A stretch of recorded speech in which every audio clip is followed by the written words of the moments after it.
Here on Crick Buzz Combox, looking back at what's been a topsy-turvy game, this wonderful game of cricket showing us once again that we can take nothing for granted. Chennai were basically out. They were done and dusted as far as this match was concerned, and look how things have changed.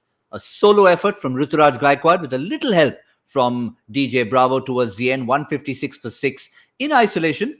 Looked a very decent total, and then their bowlers, buoyed by that revival, have come to the party. Deepak Chahar picking up his wickets in the power play as he tends to do. Shardul Thakur contributing one. And surprise, surprise, DJ Bravo is not playing purely as a batsman, but his groin is improved enough to bowl and pick up a wicket second ball. Joined by Joy Bhattacharya. I was just asking you off air, Joy, which camp would you rather be in? After that, another wicket fell. I don't think you're changing your mind, are you?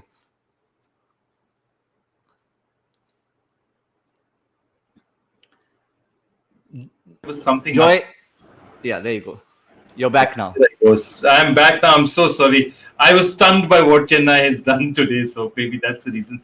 But the honest fact of the matter is that every time Mumbai looked as if they were landing a few punches, Chennai comes back and does something. So if you notice, Anmolpreet Singh just got going. He suddenly looked very good. He hit a couple of fours. He hit a terrific six. He's suddenly looking as if he's going to take the game away. Immediately, Deepak Chahar gets him with a slower one. Before that, Quinton de Kock, exactly the same situation. De Kock looks as if he's going to take away the game. He's batting well. They get him. So every time a batsman looks settled, Chennai finds something within themselves to come back and take a wicket. And I think that's the great thing about it. If you look at that, the fall of wickets, I mean, they've just consistently taken wickets across the board. They've just not allowed these guys to settle. Yes, and the power play once again made to count, not as dramatic as Chennai's power play, but if you look at this innings in isolation, certainly the bowling side will feel they bossed the power play, and Deepak Chahar, the master of those first 6 overs.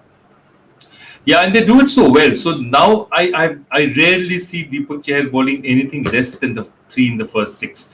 And he knows, the captain knows that his job, he's going to get some swing out there. But this slower ball, Deepak Chahar, outstanding analysis there. 2 for 9 in 3 overs. Fantastic. Hazelwood went for a few runs and he was definitely targeted.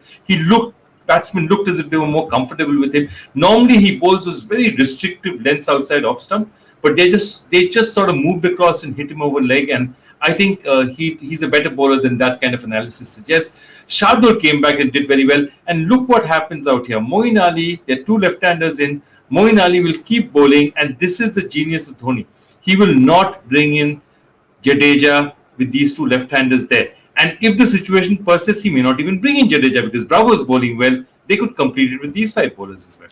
Well, I have news for you. He has finally brought in Ravindra Jadeja in the 11th over, and on cue, halfway through your sentence, he's been hit for a huge 6 by Kieron Pollard, who's obviously trying to now assert himself as he tends to do on an innings. So that'll be a bit of cat and mouse now between Pollard, who's the captain for the day, and Dhoni as to how long he keeps on Jadeja, and does he maybe bring back a Hazelwood? Does he finish off Deepak Chahar? That's going to be the interesting part.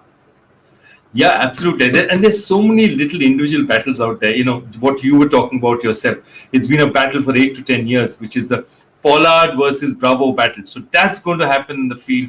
Jadeja will come back. Pollard will also try and hit Jadeja off his length, and then do they go to pace? Pollard at this stage of his life does not like the ball coming on and little high. So, do they go back to pace for a few overs and do not give Pollard any spin to play with?